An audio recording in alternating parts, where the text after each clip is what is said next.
The 7 investigators have been digging into the guardianship system in Metro Detroit. And last night we showed you how a local woman says because of a guardian, she can't make any medical or financial decisions for her aging parents. New tonight, several families have come forward. 7 investigator Heather Catallo shares their warnings for all families.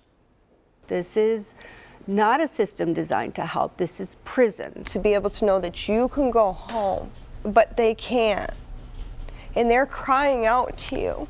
Please take me home with you. They took her dignity from her. They took everything from her. She's completely powerless. All of these people say guardians and conservators appointed by judges have devastated their families. Do any of you feel like you can get a fair shake in court? No.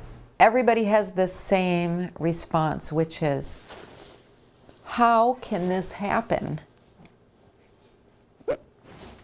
in America? Jane Collins says she's been her mom's primary caregiver ever since Nancy Collins was diagnosed with lung cancer in 2009. She has 5 children she did not want to be taken care of by a stranger. The Collins siblings have been bitterly fighting for some time about who should care for their mom and about who should have access to mom's money. That infighting is what allegedly prompted an attorney to petition the court to get a professional guardian and conservator appointed. In Michigan, at least 33,478 adults have guardians. That means a judge has decided all of those people are legally incapacitated and a guardian is making all of their decisions for them, including medical decisions. And if the guardian is also appointed as a conservator, that means they also control all of your cash.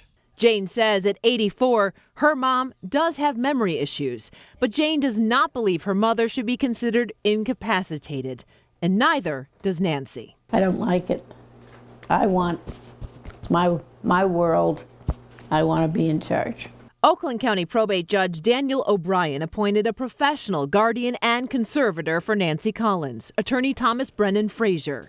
Jane Collins is co-guardian, so she can help with Nancy's health care, but she says she has zero say over Nancy's finances. She was not given any money from mid-April until after Labor Day weekend. Take a look at the accounting for just 1 year of the guardianship. Frazier billed for more than $17,000 in legal fees. Their charges, it's a complete conflict of interest because they pay themselves.